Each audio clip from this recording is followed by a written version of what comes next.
Lyrico Spinto de Stéphane Grand sur France Musique.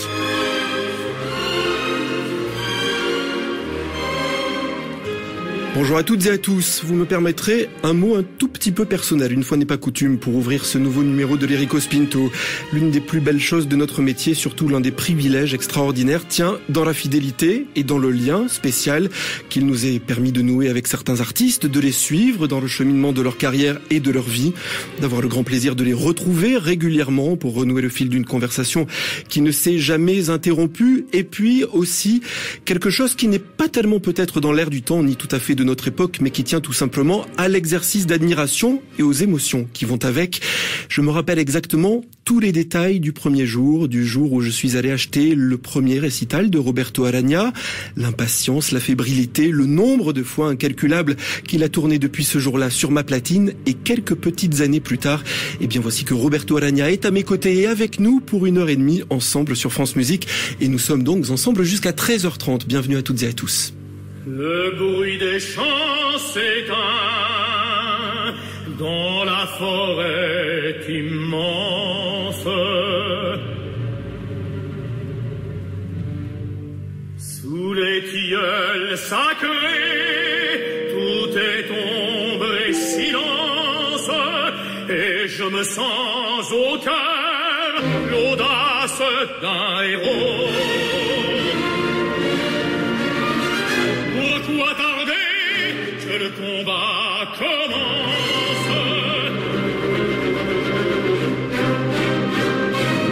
Au cœur de cette bois noir éveille les échos.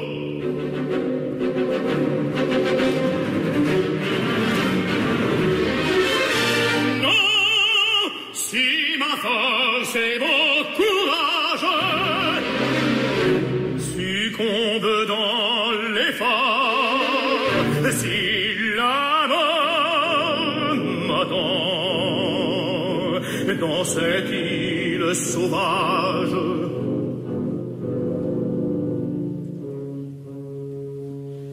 Esprit gardien de ces lieux vénérés, sachez quel nom redit par votre bouche m'éveillera sur ma funèbre couche. Lorsque j'y dormirai,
Pas sûr que tout le monde connaisse ça. C'est un extrait de Sigurd à l'acte 2 de l'opéra d'Ernest Reyer. Roberto Alagna, le London Orchestra, dirigé par Ivan Cassar. C'est le premier extrait de ce récital qui paraît ces jours-ci. Ma vie est un opéra. Le disque paraît chez Deutsche Grammophon. Bonjour Roberto. Bonjour Stéphane. Merci beaucoup d'être avec nous. Ça me fait extrêmement plaisir de vous recevoir. En particulier aujourd'hui. Je ne sais pas pourquoi, ça me fait plaisir toujours, mais aujourd'hui parce que voici que c'est un nouveau récital. Et oui. C'est vrai que j'évoquais, la toute première fois. C'était ça m'a énormément touché. Une petite vingtaine d'années, le premier récital pour EMI Classics. Oui, c'est vrai. Oui, c'était sorti, je crois, en 93 ou quelque chose comme ça. C'était important de retourner dans les studios à l'automne dernier. Il est tout frais, enregistré d'ailleurs, ce récital à Londres. C'est vrai, il y a quelques semaines. Oui, parce que j'ai fait en studio dernièrement que des disques populaires. Et c'est vrai que ça faisait 10 ans que je n'avais pas fait un solo en studio d'opéra. Voilà, donc c'était important de le faire, je crois. Et puis c'était pas évident non plus parce que je venais de terminer Othello.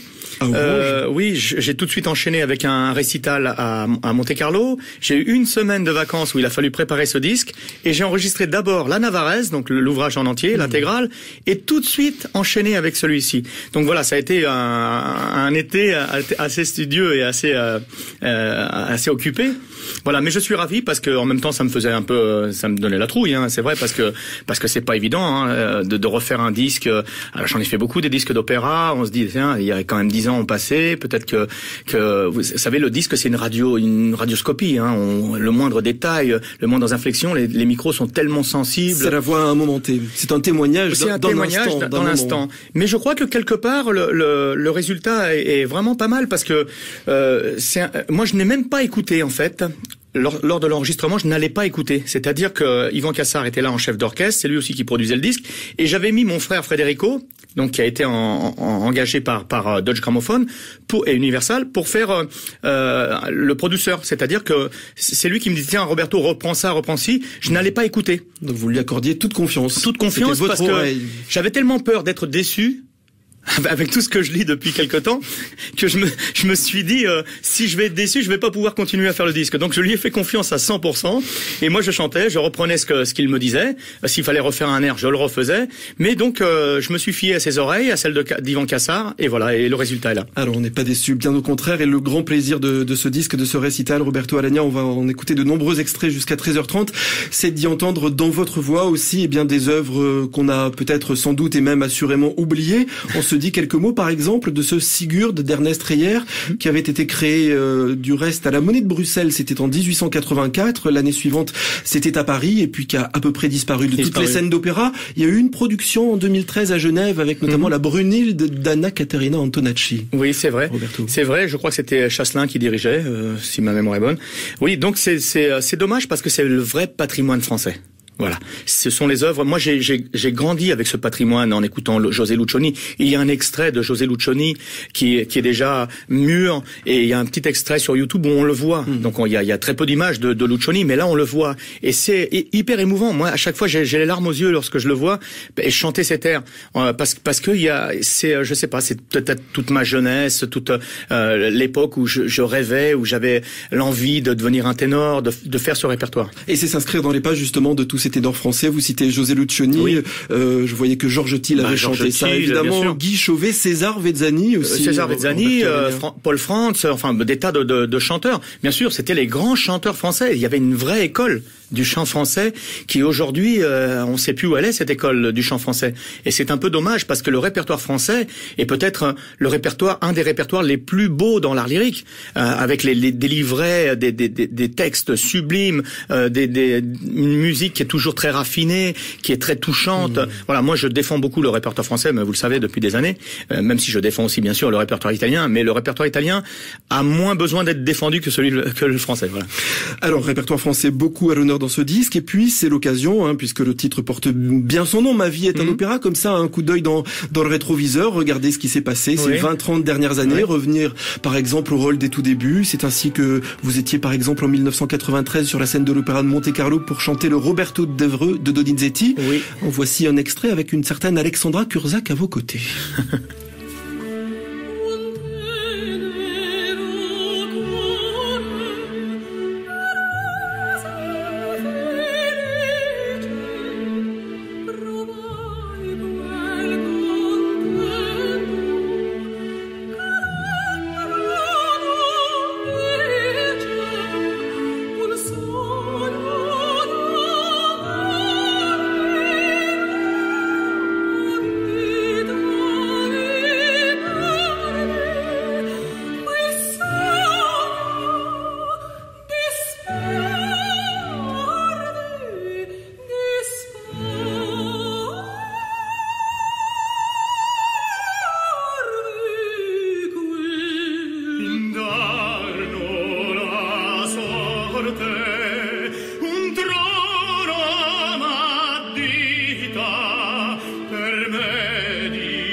fuga i tuoi nemici, d'obbedienza di valore prove avrai.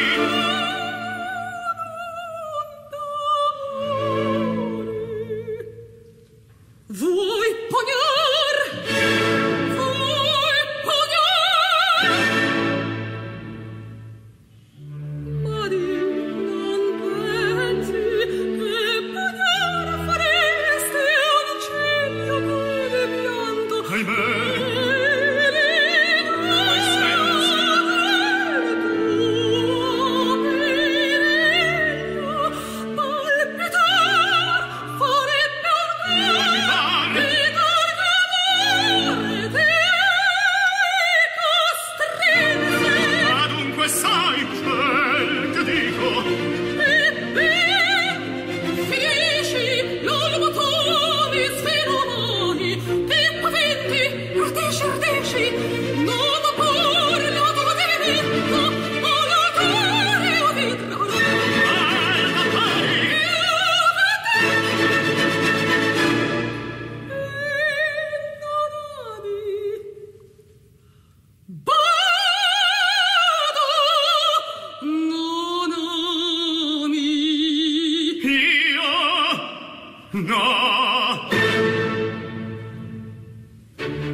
Del suo fatal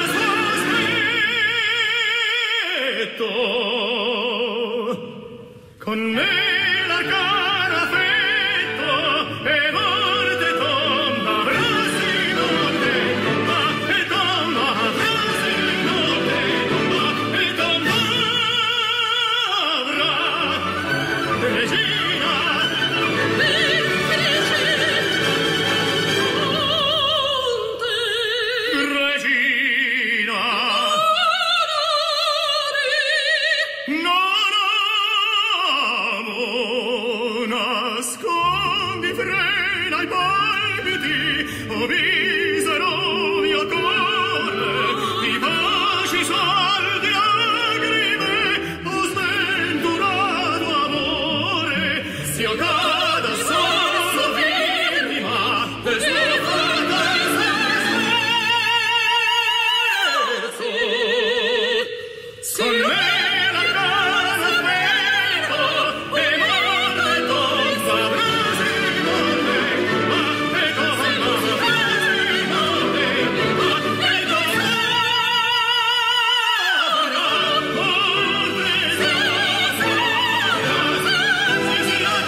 Un duo à l'acte 1 de Roberto d'Evreux de Gaetano Donizetti, duo entre Elisabetta et Roberto, ça ce sont les protagonistes de cet opéra.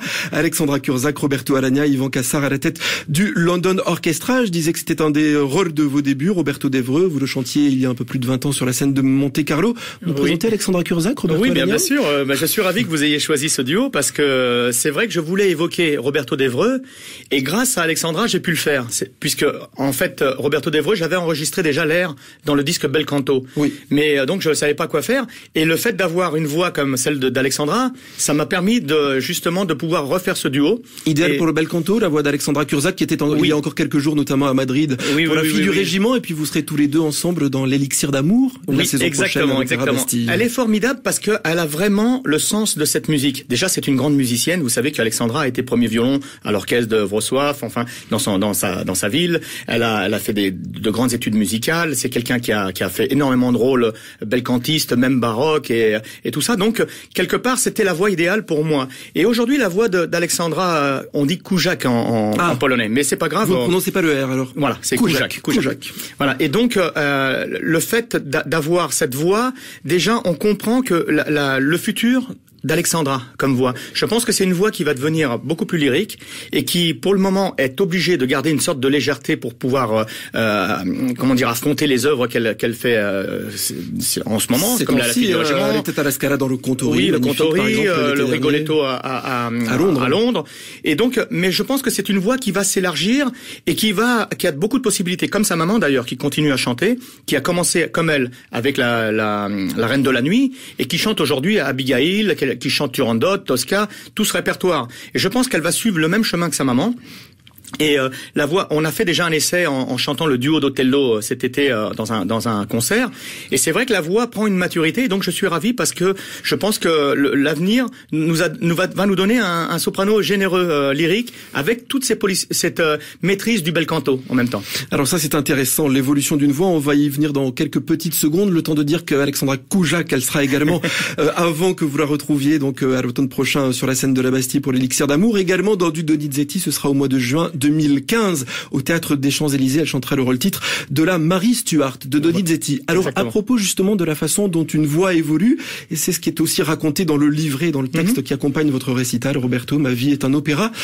À propos, par exemple, de ceci. Tenez, écoutez cette voix et puis on s'en reparle. Écoutez.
laissez le micro ouvert, Roberto Arana. Alors, dites-nous tout du ténor qu'on vient d'écouter.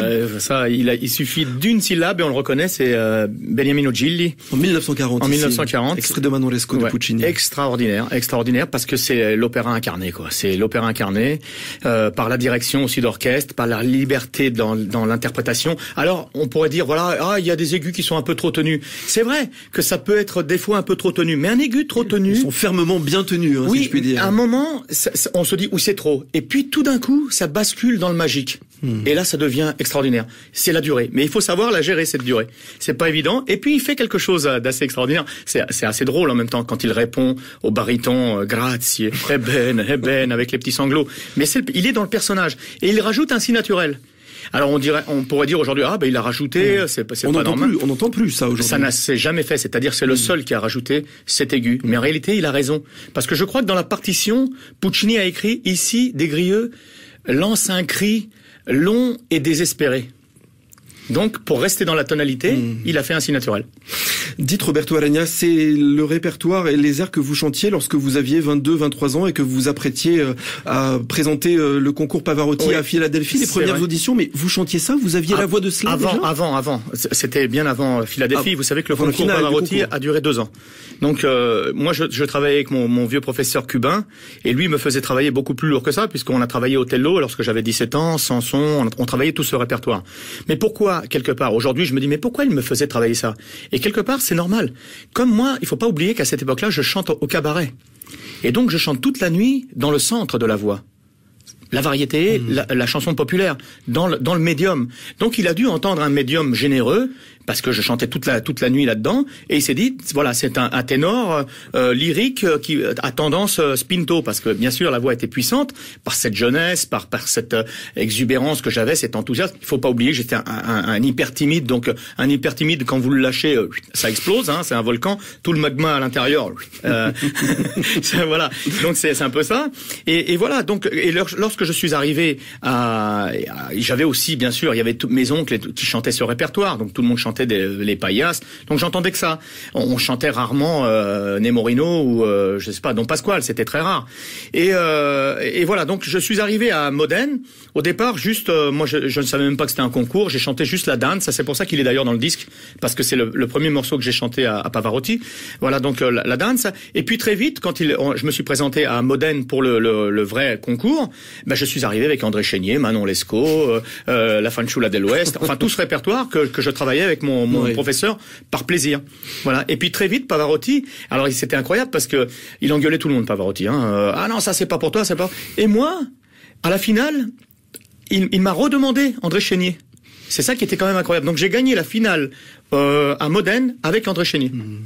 Et le concours Pavarotti, donc la finale à Philadelphie, c'était en quelle année ça, Roberto? C'était l'année d'après. Ouais. C'était l'année d'après, donc ça s'est terminé en 88. Oui. Donc ça a commencé en 86. Et mais ce qui a été formidable, c'est que Pavarotti m'a dit voilà, tu as une voix fascinante. Ça, j'oublierai jamais ces mots-là. C'est lui qui est venu. Il a écarté la foule de tous ses élèves aspirants chanteurs. Il les a écartés parce que moi j'étais loin. Comme ça, et mon père me disait mais va le voir. Moi je dis non, je peux pas. Pour moi c'était un dieu. Je pouvais pas l'approcher. Donc j'étais à part. Il y avait ce groupe autour de lui et moi à part. Et lui, il a fendu la foule comme ça. Comme Cyrano, il est arrivé, il m'a embrassé, il m'a pris comme ça par les épaules, et il y a une photo d'ailleurs, mon père a fait la photo elle est dans le disque. Elle dit c'est mon père, et je suis comme une sorte ébahi comme ça, avec l'air idiot, comme si j'avais rencontré le bon Dieu, voilà, donc qui me prenait dans ses bras en plus, et il m'a dit ça, il m'a dit tu as une voix fascinante, tu es un ténor lyrique, pour le moment il m'a dit chante lyrique, ça tu le chanteras plus tard. Et donc la mémoire de Pavarotti était exceptionnelle. Donc ensuite je suis revenu à Philadelphie où là j'ai présenté Rigoletto, la Traviata, la Bohème, enfin ces airs-là, et là il m'a dit vraiment qu'il avait été très ému. Et quelques années plus tard, même beaucoup plus, presque 22 ou 23 ans plus tard, il m'a invité, moi je chantais payas avec Placido Domingo à la baguette à San Francisco. Non, à Los Angeles. Et lui faisait un récital à Hollywood Bowl. Et il m'a invité. Et lorsque je suis allé le voir, c'était hyper émouvant. Il était là avec son gourou derrière, une sorte de sage indien comme ça qu'il massait, qui faisait, je sais pas ce qu'il faisait. Enfin, il était parti dans un autre monde. Et il m'a dit un truc incroyable. Il m'a dit, tu vois, tu es enfin arrivé à ce répertoire. Il s'était souvenu de la parole qu'il m'avait dite à 25 ans plus tôt. C'était incroyable. Et bien voici justement le Chevalier de Desgrieux, mais cette fois dans la voix de Roberto Aragna, un nouvel extrait de ce récital Ma vie est un opéra qui paraît chez Deutsche Grammophon. Yvan Cassard est à la tête du London Orchestra.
Donna non vidima et extrait de l'acte 1 de Manoresco de Puccini, Roberto Aragna, le London Orchestra, dirigé par Yvan Cassard. Dans le texte, Roberto, qui accompagne ce disque, vous livrez beaucoup de vous-même aussi, les moments forts, les moments glorieux, les moments heureux, les moments un peu plus difficiles dans la carrière et dans la vie. Cette Manoresco, vous deviez la chanter à Turin. Oui. C'était un moment un peu difficile dans votre carrière et dans votre vie. Oui, très difficile, parce que j'ai eu des gros pépins de santé.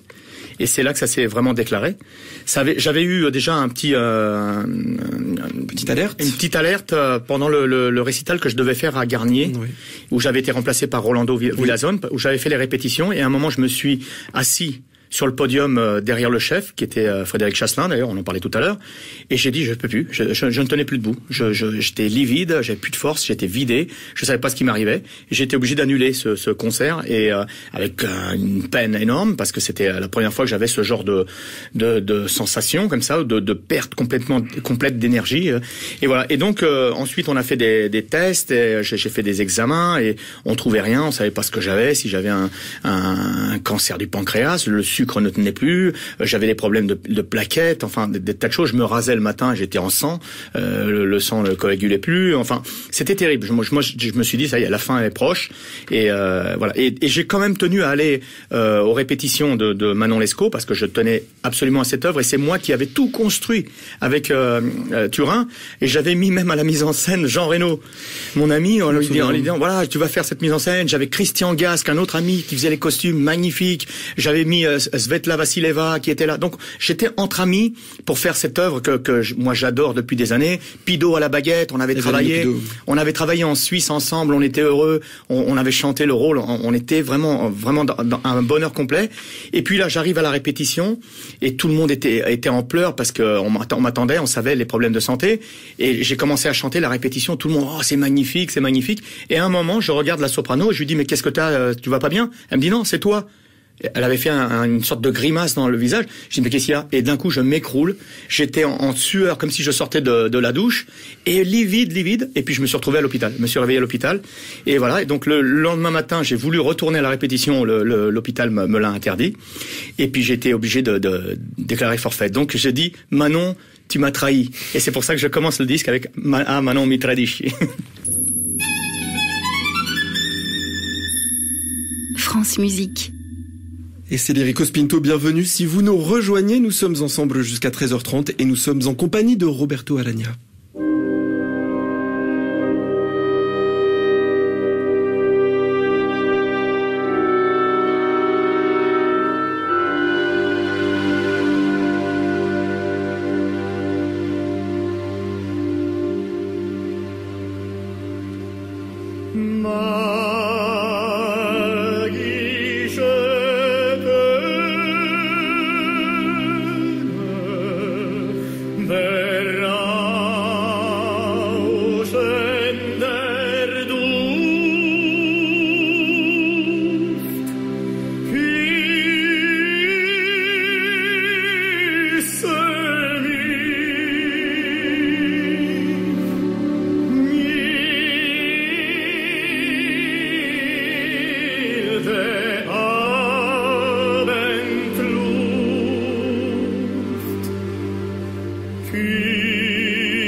La Reine de Saba, mais je vais vous laisser Roberto le dire dans la langue originale. Je veux dire le titre en allemand de cet opéra de Goldmar. Maggie Schoeten, c'est un air magnifique que j'ai découvert avec Caruso, qui le chantait en italien. Et une petite anecdote, vous savez que Caruso a été opéré 2 ou 3 fois des cordes vocales, et c'était la première opération qu'il avait eue.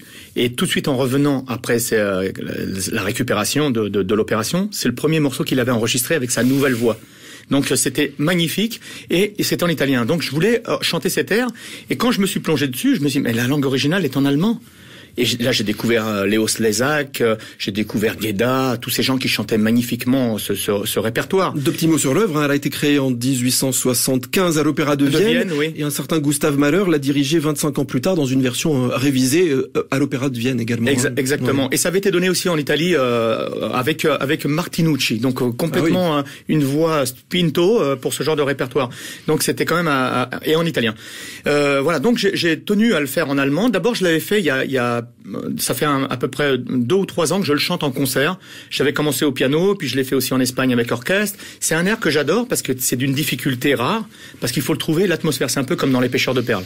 Voilà. Il faut trouver la juste mesure, l'atmosphère qui commence avec une voix vraie, réelle, et qui devient irréelle ou surnaturelle ou surnaturelle.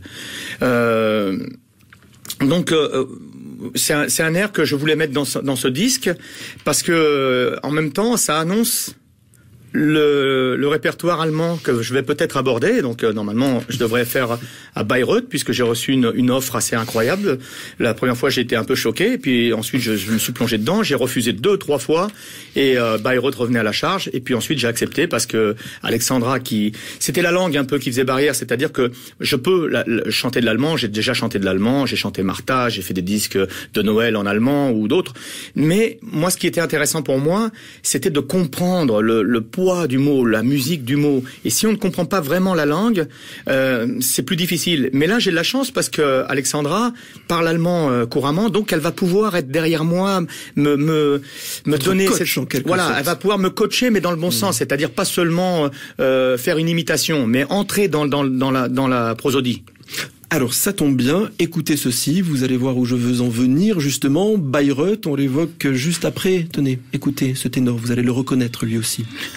Au bord lointain, dont nul mortel n'approche, il est un burg qu'on nomme Montsalvat. Et là s'élève un temple sur la roche, rien n'est au monde égal à son éclat. Comme le sang descend avec mystère, on garde un vase auguste dans ses murs. Les anges l'ont remis sur cette terre, aux soins pieux des hommes les plus purs. Une colombe en traversant l'espace vient tous les ans lui rendre sa splendeur. C'est le sacré de la divine grâce. Ces chevaliers puisent en lui l'ardeur.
sentir.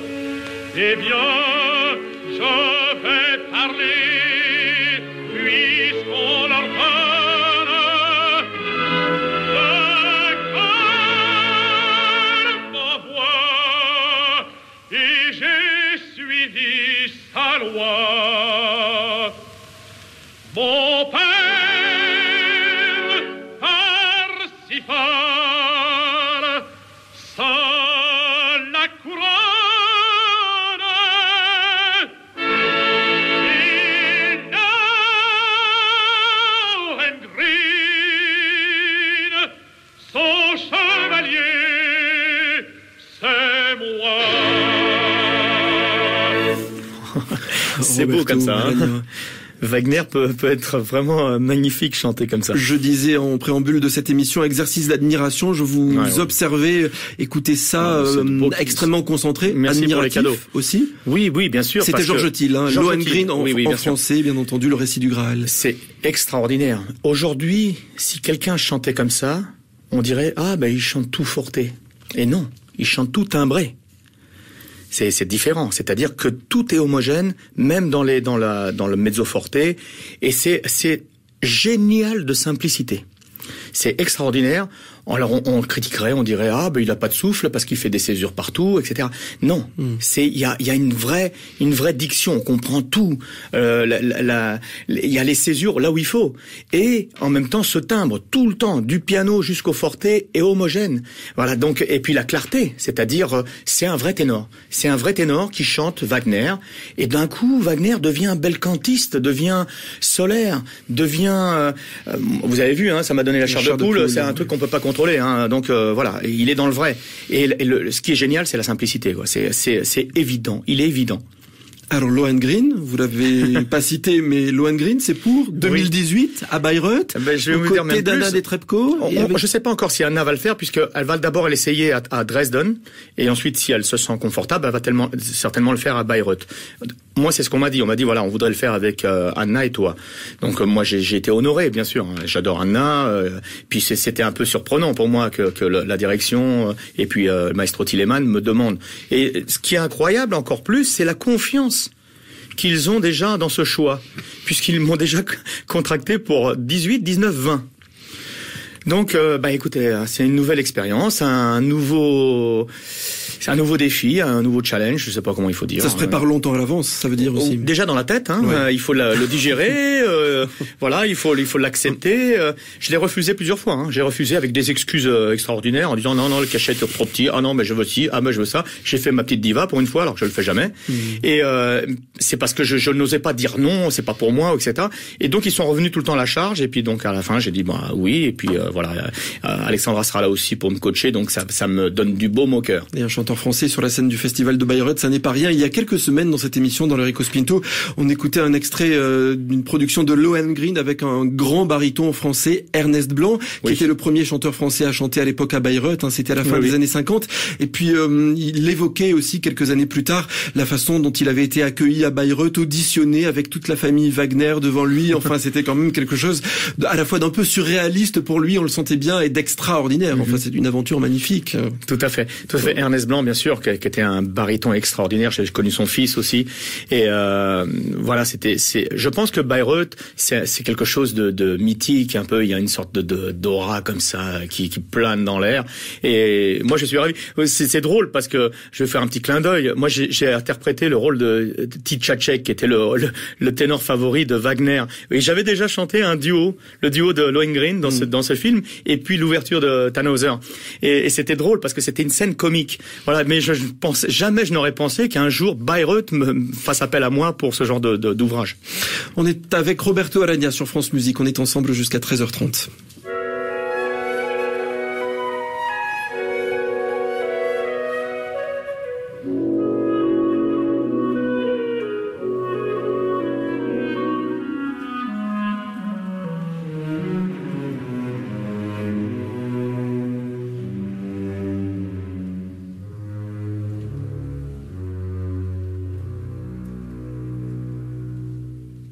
Écho lointain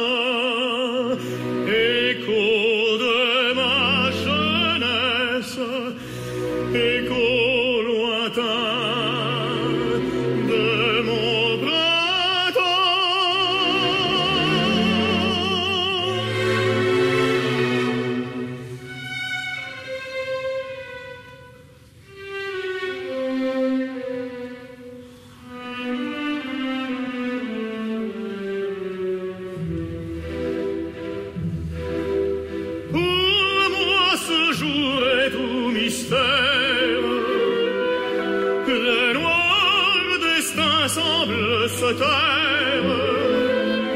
Ce jour me cache-t-il la mort?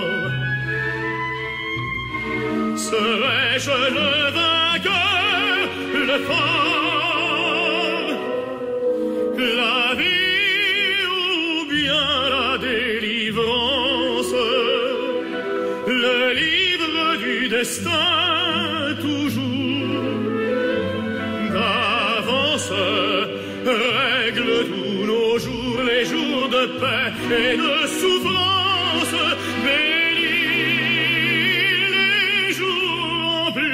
Espoir, bénis le doux sommeil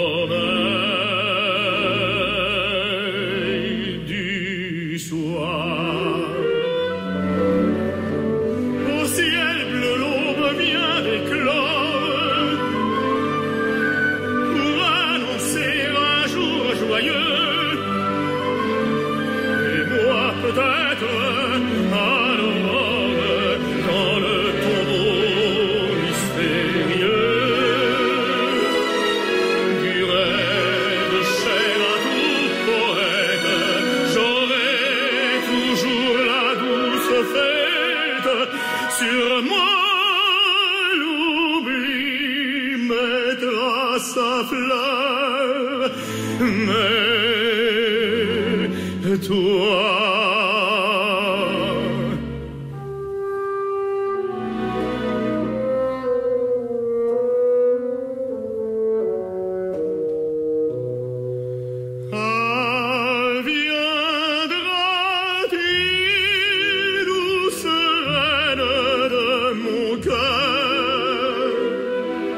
sur cette tombe solitaire pour dire seul il sut aimer et répéter sans me nommer, lui seul m'aima sur cette terre. Olga, toi seul que j'aime, viens vivre, seul il sut aimer. Seul m'aima sur cette terre. Olga, toi seul que j'aime. Je tends vers toi mes bras jaloux.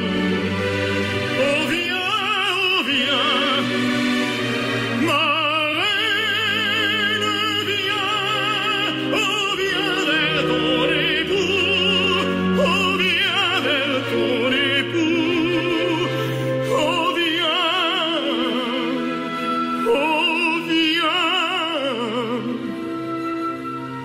j'attends dans l'ombre du tombeau.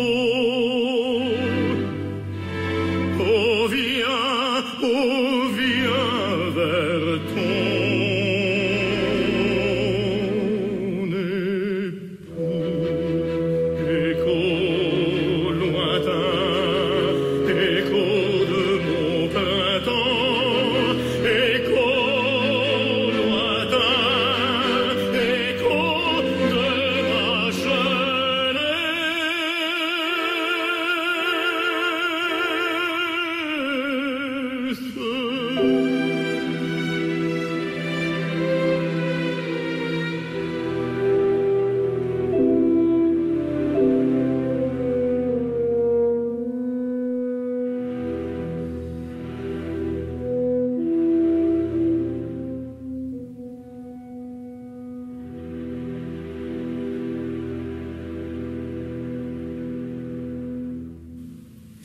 Nouvel extrait de ce récital Ma vie est un opéra. Ça, c'est Eugène Onegin de Tchaïkovski. Un extrait de l'acte 2, Liensky.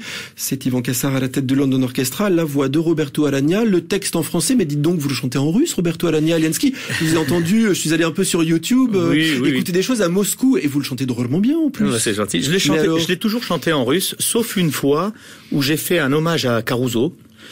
C'était au Théâtre des Champs-Élysées, une soirée hommage à Caruso, où j'avais chanté les deux versions d'affilée. Et Et puis là, donc dans ce disque, ma vie est un opéra, donc je voulais raconter aussi les moments difficiles. Et c'est encore cette histoire où ici c'est le héros de Pouchkine et c'est l'adieu à la vie. Hein. Il sait qu'il va aller en duel. Avant le duel, donc il écho de lointain de ma jeunesse. Il regrette tout. C'est le poète qui parle. Et voilà. Et ce jour m'apporte-t-il la mort? Voilà. C'était un peu ce que moi j'avais ressenti au moment où les choses n'allaient pas bien, où je sentais que quelque chose me fuyait, et je m'étais dit aussi, bon, est-ce que c'est la fin de tout? Et voilà, c'est pour ça que j'ai voulu le faire en français, parce que déjà, hommage à Caruso, hommage au répertoire aussi à la langue française, parce que la traduction est formidable. Elle est très belle, oui. Elle est très proche du texte de Pouchkine. Oui. Très très belle et voilà, donc je voulais quelque part lier tout ce qui m'avait touché, Caruso, la prosodie française, Pouchkine, le côté un petit peu prière comme ça, et puis en même temps il y avait ce texte qui me touchait énormément, cet adieu à la vie, quoi. On aimerait bien vous l'entendre chanter dans son intégralité, ce Lienski. J'aimerais bien aussi. Bischkopf me l'avait proposé à une époque. Et puis on n'a jamais trouvé les dates parce que mon planning était toujours trop chargé. Mais vraiment, j'aimerais le faire parce qu'il m'avait dit quelque chose d'incroyable. Il m'avait dit, tu sais, les Siciliens, il m'a dit, chantent très bien en russe. Je dis, mais ah bon, mais comment tu sais ça? Il me dit, parce que je l'ai fait avec Nuccia Focile et elle était formidable. Et oui. Et donc il y a quelque chose qui lie un peu les deux peuples. On a la même mélancolie, la même tristesse et en même temps l'exubérance. Il y a ce peuple comme ça est très proche. Et c'est vrai que dans le répertoire, quand on écoute Bellini, il y a quelque chose de russe. Quand on entend, ça pourrait être une mélodie russe. Et voilà, donc il y a quelque chose qui nous lie et peut-être que Bischkopf avait raison. Mais j'espère qu'un jour je le ferai. Peut-être même la dame de pique. J'adorerais faire ce répertoire. J'avais chanté aussi Sadko, l'air de Rimsky. J'avais fait ça. Et puis, vous savez que dans le dernier jour d'un condamné, mon frère a fait un hommage à Moussorgsky, a rendu hommage à Boris. Et donc, il y a quelque part, comme je vous disais, il y a vraiment un truc, un lien entre la Sicile et les Russes, le tempérament russe. Il y a quelque chose qui nous lie. Voilà, je sais pas quoi, mais il y a quelque chose. Alors, nouvel extrait de ce récital, Ma vie est un opéra, Roberto Aragna. On écoutait tout à l'heure une reine de Saba en allemand dans le texte. Et bien voici, si je puis dire, son pendant en version française. Et ça, c'est une reine de Saba que l'on doit à Charles Gounod. Faiblesse de la race humaine,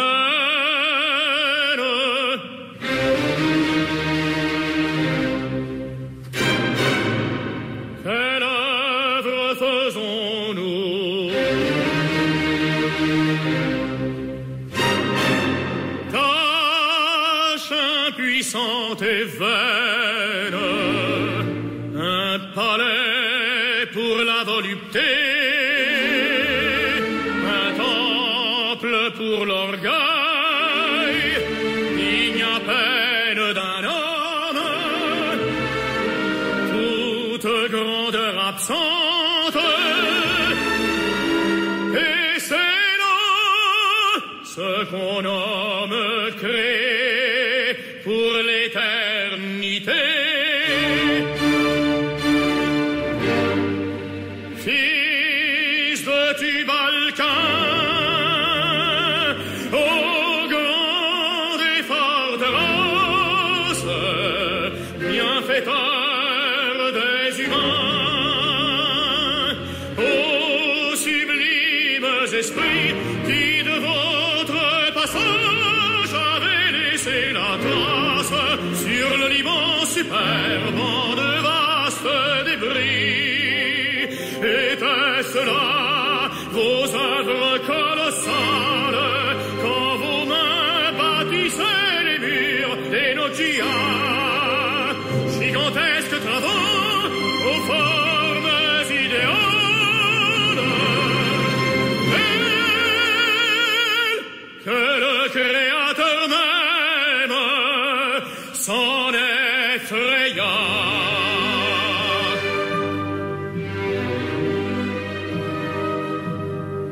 Inspirez-moi, grâce divine, nobles aïeux en qui j'ai foi, maître puissant que je devine,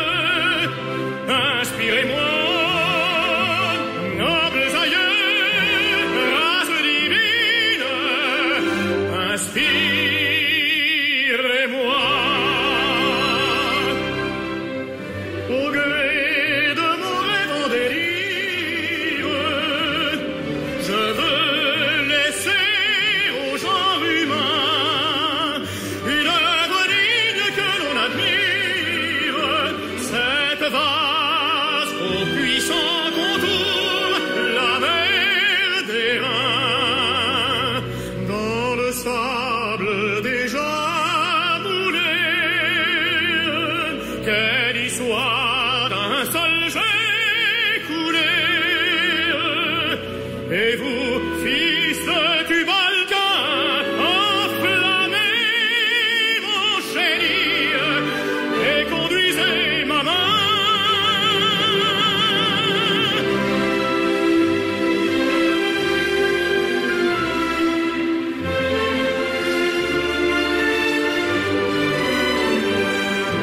Maître puissant que je devine, inspirez-moi, nobles aïeux, race divine, inspirez-moi,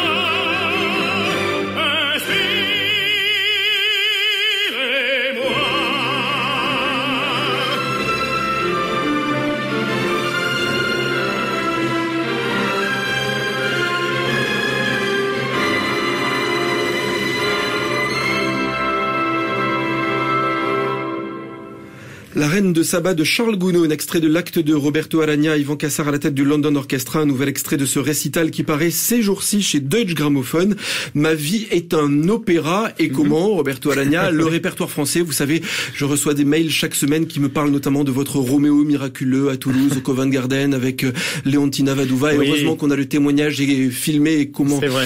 par Un grand moment, un ouais. DVD, hein, c'était en Oui, oui, oui. 1980. Avec Charles Maqueras. 13 avec Charles Maqueras à la baguette. Il y a les raretés, il y a Fiesque de Lalo, il y aura bientôt le roi Artus de Chausson Oui, oui, oui. sur la scène de l'Opéra Bastille, il y aura le Cid qu'on va écouter également dans un instant. Il y a d'autres pièces comme ça du répertoire français que vous aimeriez chanter dans les prochaines saisons. Oui, il y a beaucoup. Moi, vous savez, j'ai beaucoup de choses au placard. Hein. J'aimerais bien un jour, je le dis souvent, faire la création de Néron, de Rubinstein. Anton Rubinstein, qui a été créé en français, qui a été composé en français et qui n'a jamais été créé et qui serait une œuvre majestueuse. J'ai chanté l'air et c'est magnifique. Moi, je voudrais revenir un petit instant sur le Gounod, le Reine de Saba de Gounod, parce que pourquoi il est dans ce disque? Parce qu'il y a, je le prends au sens métaphorique, cet air. Pourquoi? Parce que je voulais, quand on fait 30 ans de carrière, c'est une sorte de mise au point, de rétrospective comme ça. Et c'est pas facile de redonner encore quelque chose à un public qui vous a suivi depuis des années avec des tas d'enregistrements. Et donc je me suis emparé des mots, donc de cette prière de la Reine de Saba, dans un sens métaphorique pour moi-même, c'est-à-dire inspirez-moi nature, tout ce que vous voulez, pour que je donne aussi à mon public une œuvre qui soit digne de son, voilà, inspirez-moi race divine, faites que justement ce disque soit bon. Vous voyez, donc il y a toujours un petit message là-dedans. Et puis en même temps, la fin donc de cet air, c'est déjà Roméo. On entend dans la musique Roméo. Et voilà, donc tout ça pour vous dire quoi? Je ne sais plus. C'était quoi la question? On parle répertoire français, on parlait rareté, on parlait des pièces peut-être que vous aviez envie de chanter, que vous auriez envie de chanter dans les prochaines saisons. Là, saisons. j'ai de la chance parce que donc je vais je vais faire Samson. On devait le faire à Orange, ça avait été annulé et remplacé par le Trouvert. Et donc Raymond Dufaux va le reprogrammer. Donc on a déjà prévu la reprogrammation de Samson. Et j'ai aussi la chance d'avoir une nouvelle production au Metropolitan de New York dans Samson aussi. Et je vais faire aussi normalement, si tout va bien, la Juive. À Lévis, avec déjà une reprise de prévue, et puis aussi l'Africaine de Meyerbeer. Donc vous voyez, le répertoire français est vraiment en ce moment dans mon calendrier assez présent. Allez, répertoire français justement, un nouvel extrait de ce récital. Roberto Aragna, c'est Massenet, c'est Hérodiade. Écoutez.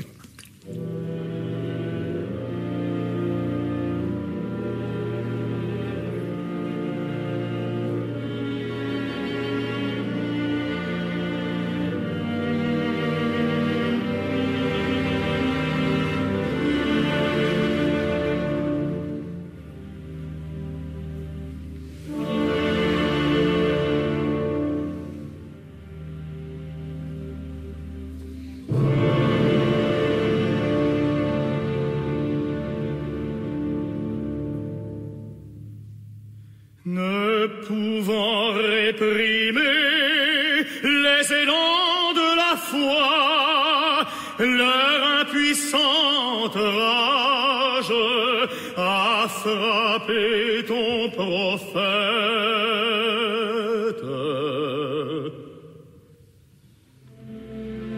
Seigneur, ta volonté soit faite.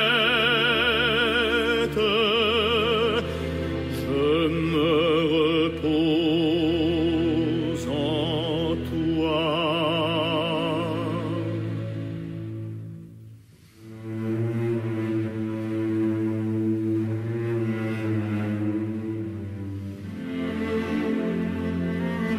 Adieu donc, vains objets qui nous charment sur terre. Salut, salut, premier rayon de l'immortalité.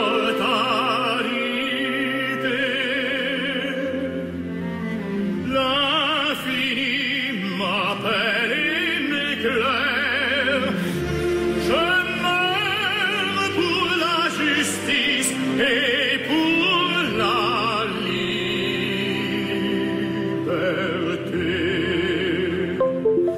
Je ne regrette rien de ma prison d'argile.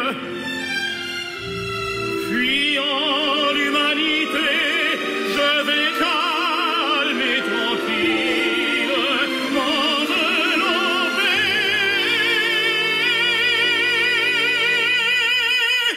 d'éternité.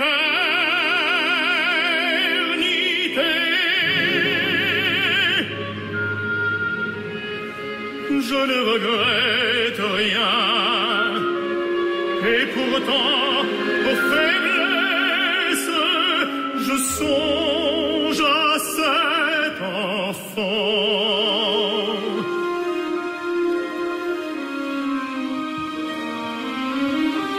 Je songe à cet enfant dont les traits radieux sont présents à mes yeux. Souvenirs qui m'oppressent, souvenirs qui m'oppressent. Toujours je songe à cet enfant.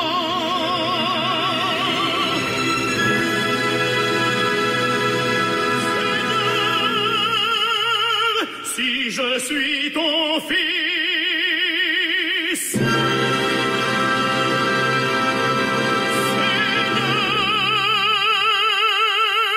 si je suis ton fils,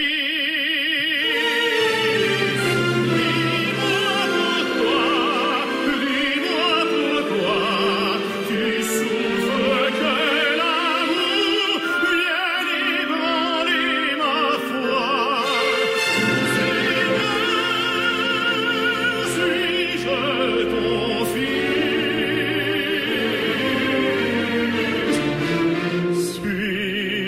Suis-je ton fils? Ô Seigneur, ô Seigneur.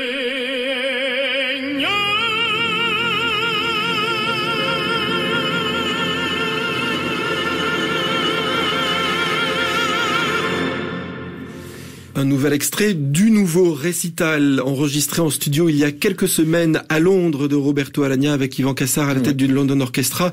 Un extrait de l'acte 4 d'Hérodiade de Jules Massenet. Je voudrais Roberto. féliciter Ivan Cassar parce qu'il a fait un travail formidable. Et puis, je voudrais dire aussi un petit message à Bertrand de Moncourt. Bertrand d'Armoncourt. D'Armoncourt.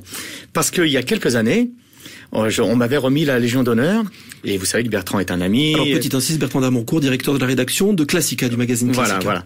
Et donc, il était là avec Jérémy Rousseau. Bon, ce sont des amis depuis toujours, on se respecte, on s'admire, enfin, tout ce qu'on veut.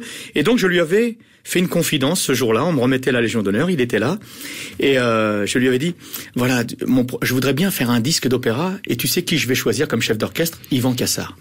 Il m'avait dit, mais t'es dingue. Mais t'es dingue, il m'avait dit. Mais t'es fou. Voilà. Donc c'était un petit aperçu. Voilà, Bertrand, tu vois, Yvan Cassar l'a fait et très bien fait. Alors t'es dingue parce que Yvan Cassar, ça c'est votre partenaire fidèle pour un autre répertoire, celui qui est à côté de l'opéra. Oui, mais on oublie que Yvan Cassar, avant tout, c'est un musicien classique. D'accord? C'est quelqu'un qui a beaucoup de qualités que beaucoup de chefs n'ont pas. Je vais dire pourquoi.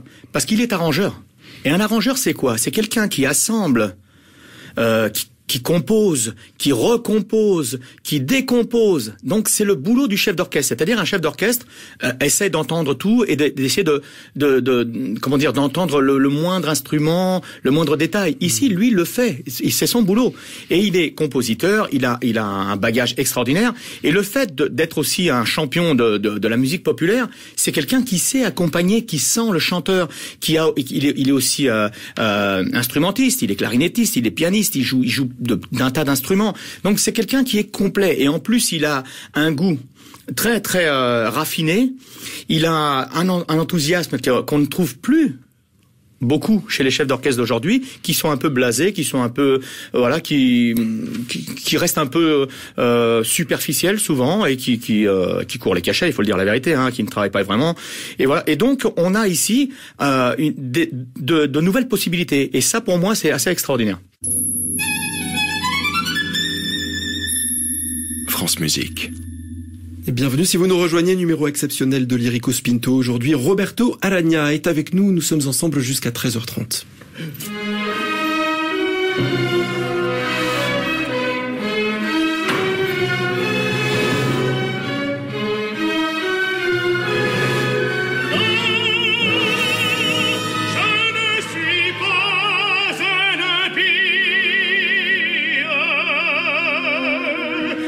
Et Dieu m'est témoin. Mais que m'a-t-il dit celui-là? Je ne sais quoi de vague, d'applicable à tout et à tous. Rien qui fut de lui à moi.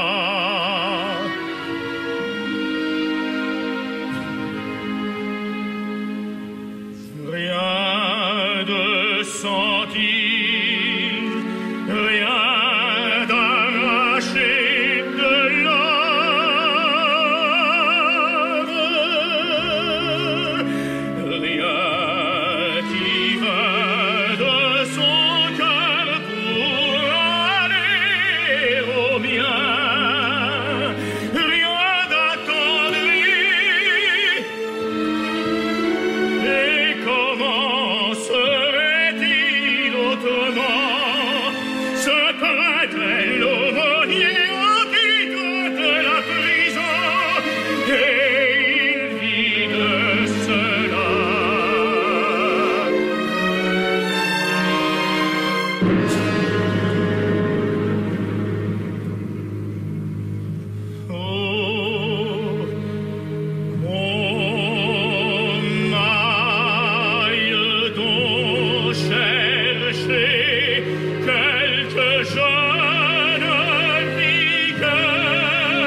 et je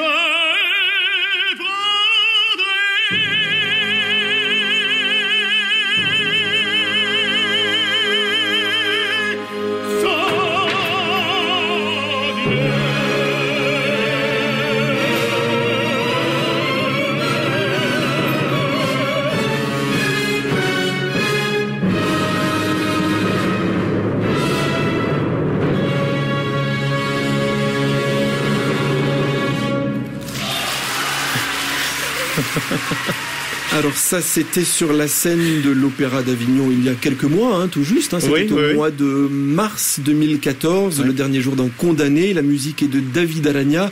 La voix, on l'a reconnue, c'était la vôtre, Roberto Alagna, l'orchestre régional Avignon-Provence, dirigé par un chef dont je vous laisse me dire le nom. J'ai peur d'écorcher son nom. Balázs Kopczar. Moi, je l'appelle Balázs direct. Alors ça, c'est un DVD qui est également publié sous le label Deutsche Grammophon. Le dernier jour d'un condamné, on l'avait entendu la toute première fois sur la scène du Théâtre des Champs-Élysées il y a 7 ans. C'était avec Michel Plasson. Et donc représentation scénique ici à Avignon. Et puis dans le récital que vous venez d'enregistrer, Ma vie est un opéra, vous chantez l'air de la condamnée. Oui, de la condamnée. Pourquoi? Parce que donc Ma vie est un opéra et l'opéra est ma vie, puisque en fait j'ai eu la chance avec mes frères de créer une œuvre qui est notre œuvre. Et donc ça, c'est vraiment, je suis honoré parce que et donc ravi. C'est David, Frédérico et moi. Donc on a été sensible à cette œuvre de Victor Hugo et on en a créé, on en a fait un opéra. Et voilà. Pourquoi la condamner? Parce qu'en fait, lorsque on a fait l'opéra, le rôle était épuisant. Déjà, il est épuisant comme ça, mais il faut imaginer le double. Puisqu'il y a un personnage que David a inventé, et il a eu vraiment raison, c'est le personnage de la condamnée aujourd'hui, noire américaine, dans une prison aux États-Unis, où la peine de mort sévit encore. Et donc, ce personnage chante quand même les mots de Victor Hugo. Et on s'aperçoit que le message est encore actuel et universel, puisque la peine de mort est encore dans beaucoup de pays. Voilà, donc je suis ravi. Et donc, dans ce disque, je voulais faire... Je ne pouvais pas, dans Ma vie est un opéra, ne pas parler du condamné. Mais je voulais offrir quelque chose de nouveau à mon public, qui avait déjà entendu le condamné à plusieurs reprises. Et donc, j'ai fait l'air de la condamnée, qui était prévu au départ pour le condamné. Il y a beaucoup de choses que j'aurais voulu écouter avec vous en ce dimanche midi. Roberto Alagna, le temps file vite. J'aurais voulu qu'on écoute par exemple un extrait de l'Africaine de Meyerbeer que vous allez chanter à Berlin à l'automne prochain. On en parlait tout à l'heure du Cid de Jules Massenet. Ça arrive très vite. Ce sera à la Bastille à partir du 27 mars. Il y a 9 représentations prévues avec à vos côtés Caterina Antonacci, Annick Massis et Michel Plasson. À la baguette. Ça c'est un fidèle, Michel Plasson. Ah bah oui. Et d'ailleurs je le retrouve tout de suite. Enfin bientôt. Pour moi c'est tout de suite. Quand on pense qu'on parle déjà de 2020. Donc, je le retrouve à Madrid pour Roméo et Juliette, un rôle que j'ai souvent interprété sous la baguette de Michel Plasson. Avec Sonia Yoncheva. Et tout de suite après, Werther, dans la mise en scène encore de David, mon frère, à Bilbao, encore avec Michel Plasson. Il y a d'autres choses qu'on aurait pu aussi écouter. Vous citiez Othello, ça c'était, j'allais dire, presque le challenge et le défi de toute une vie que vous avez chanté au Corrégie d'Orange. Je suis ravi parce que je vais le reprendre à Vienne et là je suis content de le faire enfin dans un théâtre fermé, parce que vous savez que Orange, bien sûr, j'adore Orange, mais c'est hyper difficile. Orange, c'est la démesure. Et puis vous vous souvenez dans quelles conditions nous avons travaillé avec la pluie, le Mistral. On a été obligé de faire 4 représentations en 6 jours. C'était assez lourd. Et moi qui étais malade, avec mes vertèbres déplacées. Enfin voilà. Donc, mais aujourd'hui, et je me suis régalé dans ce rôle. Je trouve que ce rôle est magnifique. Et voilà. Maintenant, je n'ai plus qu'une seule hâte, c'est de le reprendre très très vite. Les Troyens. Les Troyens, bon ça c'est une œuvre que j'adore depuis toujours parce que j'adore Berlioz. Donc j'ai eu la chance de faire la version concert et ensuite tout de suite après la version scénique à Berlin. Et voilà, donc je suis rassasié. J'espère qu'un jour j'aurai encore la possibilité de le refaire. Mais en tout cas, je dois dire que le destin me fait beaucoup de cadeaux parce que je peux assouvir beaucoup de passion. Je vous laisse annoncer la dernière musique qu'on écoute ensemble, Roberto Alagna. Oui, qu'est-ce que vous avez choisi? C'est tout en haut de la feuille, regardez. Antoni Micheletta, À la luz de la luna, avec Alexandra Kužek.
estás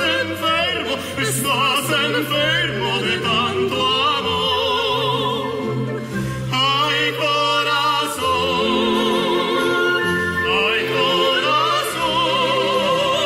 dime si estás enfermo de tanto amor. Ay, corazón,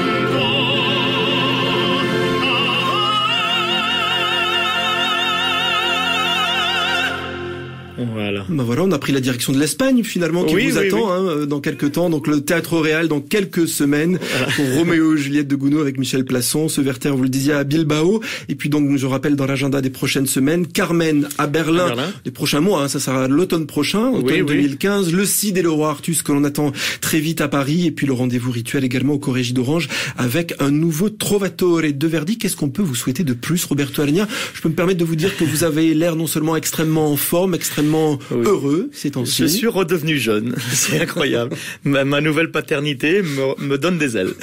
Un grand merci d'être venu nous voir dans l'Erico Spinto aujourd'hui. C'est la fin de cette émission. Un grand merci à Agnès Catou qui l'a réalisé, à Bernard Laniel qui était avec nous à la technique. Info, réécoute et podcast, vous le savez, c'est sur francemusique.fr. Excellent après-midi. Et puis on se retrouve, si vous le voulez bien, tout à l'heure, hein, 16h pour l'Air des lieux. Il est 13h30.